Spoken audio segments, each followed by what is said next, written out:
Okay, welcome everybody to Direct Advisors podcast series. I'm Tom Santa Barbara, president of Direct Advisors. Today we have a very special guest, Brian Sampson, president of the Empire chapter of Associated Builders and Contractors. Before we start, I got to give some full disclosure. I am a board member of the Empire chapter of EBC. So with that said, I'd like to welcome Brian Sampson. Hey, Brian.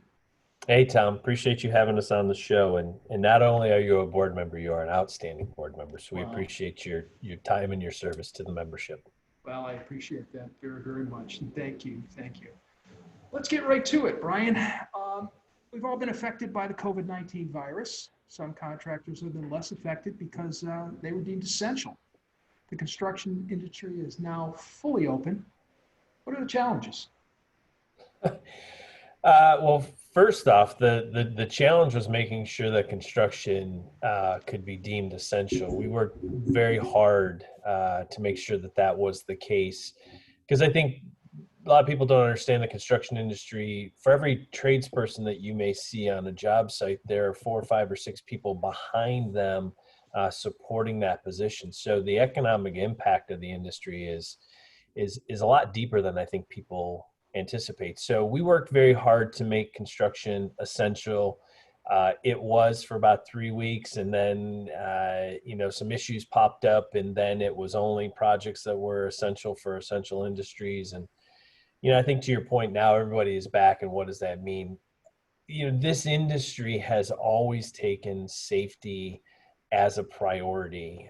You want to make sure that you're taking care of those workers and that they go home the same way they arrived at your job site. So I think we were a little more prepared for this than other industries, but to watch the best practices that our members have come up with to make sure that they're keeping the workers and the projects and the public safe has been outstanding. Everything from the increased sanitation on sites, the use of sanitizer, hand washing stations, that they're doing temperature checks. They've redesigned and redeployed how you get up to different floors. And, it's just been outstanding to watch. And now our big thing is we have 2 issues. One is making sure that the workforce is comfortable coming back to the job site. We're starting to see more of that, which is excellent. And then making sure that the supply chain stays in effect, because obviously you don't want, to see that disrupted. So I think if we can get the people back, get the supplies there, we can kind of deal with the other things that have been coming along with the industry. But, the challenges are real, and we need to make sure that we don't take a step backwards. The construction industry relaunched the restart of New York in phase 1. We are setting the example, and knock on wood, our members are knocking it out of the park right now. Sure. Brian, I know that it's been a challenge, especially in New York City. Social distancing, wearing masks, temperature checks, as you said. I think, being an outdoor industry has helped construction, obviously, for most of the outdoor construction. We do have certainly indoor construction too, but, the safety precautions and the foresight of the contractors to protect their workers has been outstanding. Outstanding. And there's interior and exterior construction, and we worked, and here's what I will say. There are often times when we are not in alignment with the governor, but I can tell you during this process, we worked very closely with his staff to make sure that once construction got relaunched, that it was done in a thoughtful, calculated approach rather than a haphazard approach. So, when we looked at exterior construction, obviously you have slightly fewer issues there with the potential exposure to the virus. So exterior construction is largely allowed to proceed as it would normally do so. And if you get within that 6-foot recommended radius, you put your mask up and you put on your appropriate PPE and you take care of that task. And when you're done, you step back to your 6-foot lines. Interior, 1 person for every 250 square feet. When we talked to our members and their safety directors and their project managers, they felt that was a good number where you could make sure that your sites are safe, that people are safe, projects are progressing. And then, of course, the same thing that we have on the exterior side. Keep your masks handy. Obviously, for New York City, Mayor de Blasio took it a step further and has mandated masks at all times. and they restarted construction on Monday. But the rest of the state, you have to have your masks and your PPE available. And when you get within that 6-foot recommended distance, you mask up, you glove up, you put your visors on, and you complete that task. And when you're done, you step back. So, I think there was a bit of a difference. But again, credit to the governor's team. They did a really good job of working with the industry to make sure that this rollout was done in a thoughtful way that we could keep people safe. And I think that's what we've done. Well, you certainly have, and you're being a little bit modest. I know the efforts that you and the staff have done getting the governor to realize and at the procedures of safety and the influence that you have had with the second floor in the governor's office to protect construction and keep the essential construction workers going in this state. So kudos to you on that one. We appreciate it. You're welcome. Speaking of the governor, New York State budget took a back seat this year to the governor's COVID-19 lockdowns. Passed with little resistance, and it was quite a budget. How does this budget going to treat the construction industry, Brian? Well, I think there's a couple ways we're looking at it, Tom. Obviously, right now there's a little bit of a standoff between the governor and our members of Congress, and looking at whether or not the federal government is going to provide some stimulus money to the states and local governments. If that happens, I think, our traditional infrastructure work is going to be okay. From an industry standpoint, we should be good. The biggest issue in the budget, and the most unfortunate thing, is that there were some members of the legislature that took advantage of the fact that traditional lobbying couldn't exist. The Capitol was shut down. The legislative office building was shut down. You couldn't go meet with your senators or your assembly members in their district office because those were largely shut down as well. So you really had to rely on traditional old school tactics of emails and phone calls to talk about your issues. And one of the big ones that we fought was the expansion of prevailing wage to private work. And I think, unfortunately, those members that wanted this bill to get passed took advantage of what was going on, and it did get passed in the budget. It certainly wasn't as bad as it could have been. The final piece of it deviated quite a bit from the legislative bills that had been introduced, but going forward, private projects of $5 million or more that receive at least 30% of taxpayer support are now going to be subject to prevailing wage. And depending on where you are in the state of New York, that can be upwards of 30% more on the labor side, calculations. So we're worried about what that impact is going to have on the construction community, in particular the private construction market. I think as you drive across upstate New York in particular and Long Island, you see projects that wouldn't have happened without direct support from either the local government or the state government. We're a high tax, high regulation state. We have big issues that we need to deal with. You need to incentivize companies to stay or grow here in the state of New York, and that includes on the bricks and mortar side. So we're concerned, and we're going to monitor this pretty closely. It doesn't take effect until January of 22. There were some provisions in there that creates a public subsidy board of 11 to 13 people that are going to determine if it's the right time for this law to kick in. They have the opportunity to delay it further into the future based on economic activity. And they get to determine what those thresholds are. So I think, if we get the right people on that public subsidy board and we get the proper definition of construction, that will go a long way towards mitigating the concern about putting prevailing wage on private work. But that was the big issue that we fought, and unfortunately, some senators and assembly members took advantage of the radio silence and non-traditional lobbying and got it passed. Yeah, I know that the industry is certainly concerned. Are there any exclusions to this regulation? Yeah, there are. You get brownfield tax credits, historic preservation tax credits. There's some renewable pieces. not-for-profits of $5 million or less aren't impacted. That's a head nod towards Mayor de Blasio's homeless shelter issue that they have to deal with down there. So there are some carve-outs, but as we said to the members of the Senate and the Assembly, the simple fact that you have to carve out a particular incentive should be reason for you to realize that this is a bad idea. If it were a great idea, leave everything in and, Right. and roll with it. But you wanted to pull pieces out, which should imply to you that this isn't a good idea. Again, sort of fell on deaf ears in the non-traditional lobbying year. What are the chances that we'll have some changes since the implementation is 2022? Well, I think they're pretty good. I think we could see a delay. I think probably what this leads to, Tom, is a better definition of construction rather than just being on labor and materials. If we can get a more holistic definition, I think the impact is going to be less than what people may have imagined. But again, I think the biggest piece is making sure you get the right people on that subsidy board who understand the economic impact of what this bill could do. Brian, is there any clarity on who is going to sit on that board, how it's going to be made up?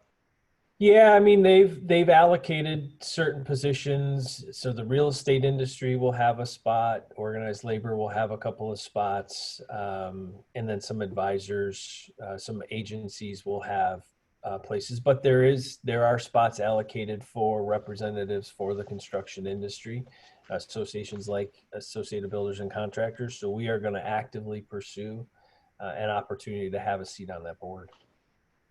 Well, that's good. Well, we'll keep you updated, everyone, on the progress here with this private prevailing wage on private projects as we go forward. I know that Brian's going to be working really hard with the governor's office to see if we can make changes that are favorable to the merit shop construction industry. So we'll keep you updated. But speaking of public work, there's been an important change or amendment to one of the sections of 220, the prevailing wage law in the state of New York. And it has to do with transparency. And the prevailing law now mandates that contractors must fully disclose in writing, in their primary language and English, the fringe supplements to workers on every job. Now, I think most good contractors have been doing that.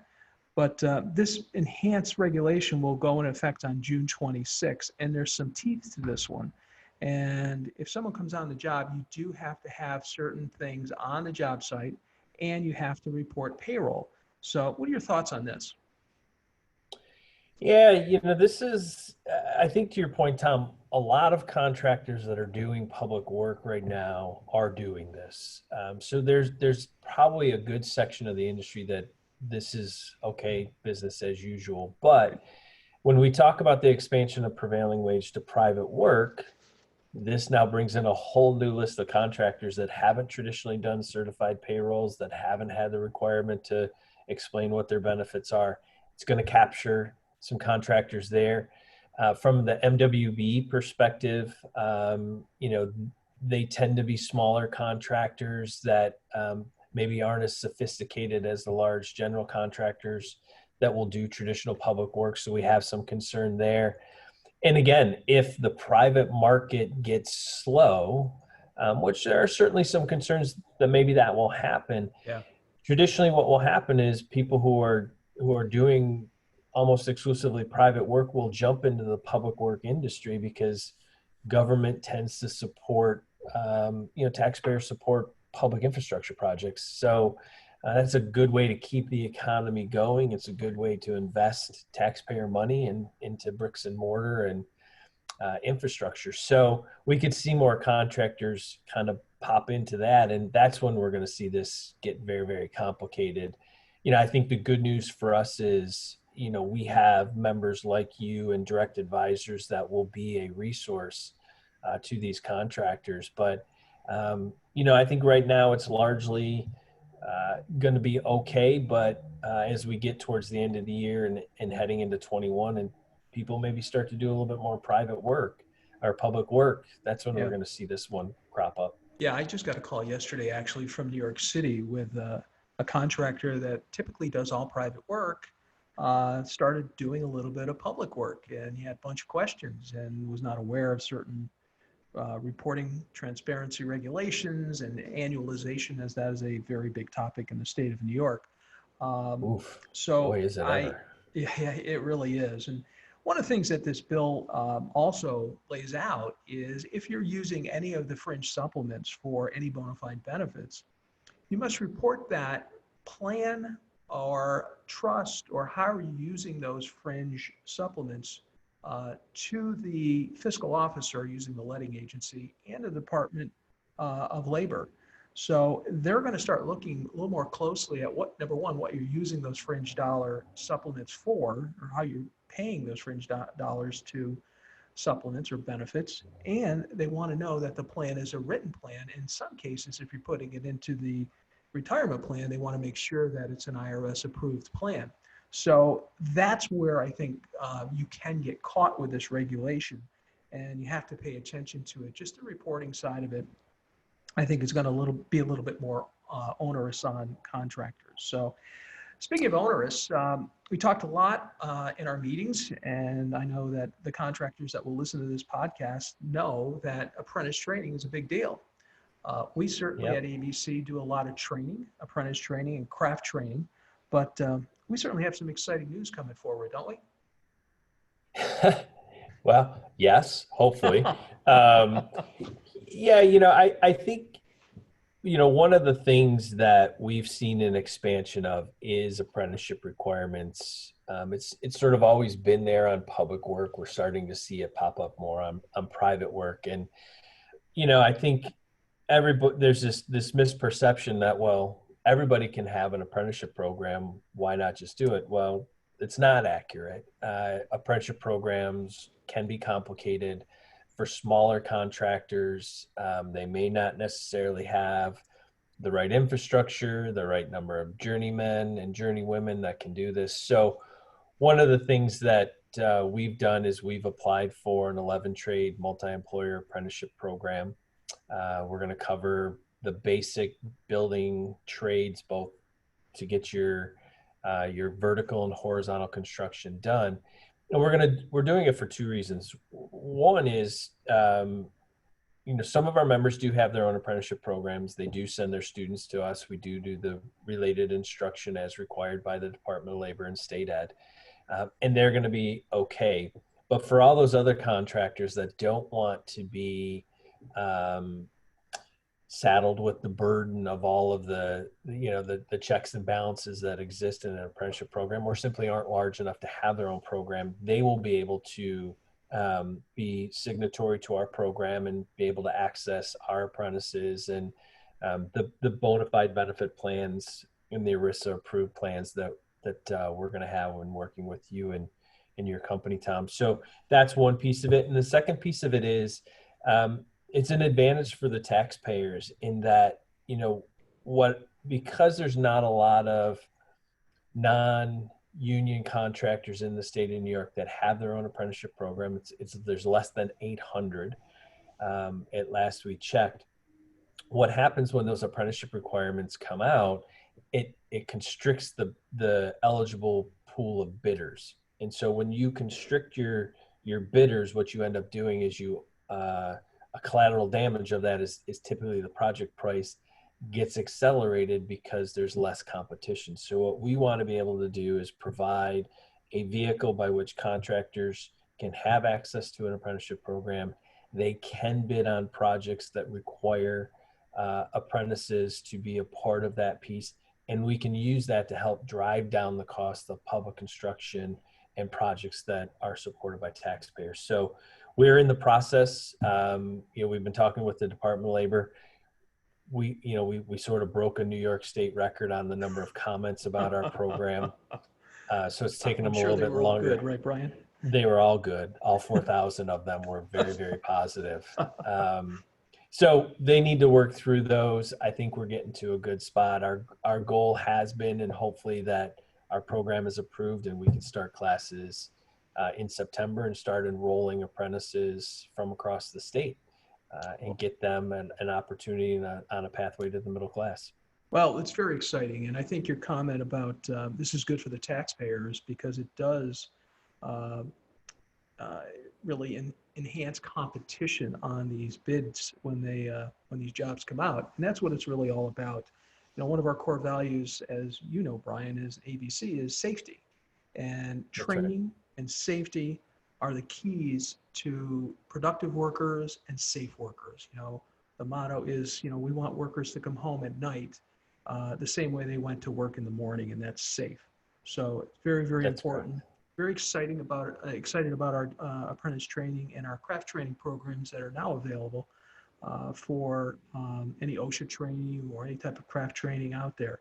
So very exciting times at ABC, but very possibly troubling times in the state of New York with construction. So Yes. we will be keeping our eye on this. Any final thoughts, Brian?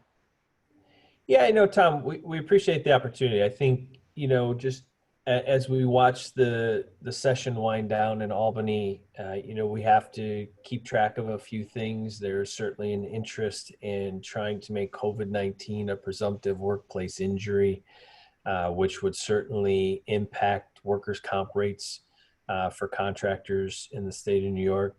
We're continuing to look at things like the scaffold law and the impact that it's going to have, going forward in the future.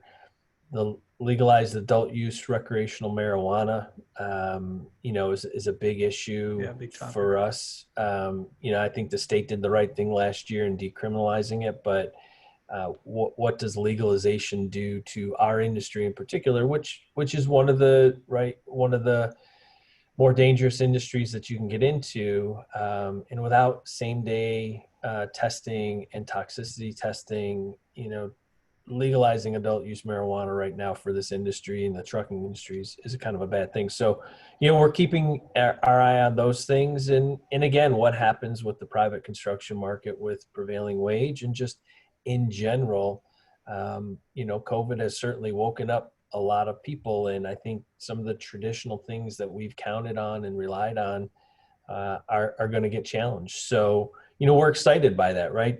When change comes, there's two things you can do. You can adapt to it and you can become a casualty of it. We will not become a casualty of this change. Our association will adapt, our membership will adapt, and we'll come out of this stronger, as we have always done when there's a challenge to this industry. Well, I'm sure of that, Brian. I know that things are changing and will change even more. And certainly the resilience of our chapter is being shown right now with your leadership. And certainly we appreciate it. And I know the contractors that belong to our association appreciate it too. So I'd like to thank you for spending some time with us this morning. We'll bring you back as things progress in the legislature and things change with our apprentice training program. So thank you very much, Love it. Brian, and appreciate it. Appreciate all that you do for the industry, Tom. Thank you. You're welcome.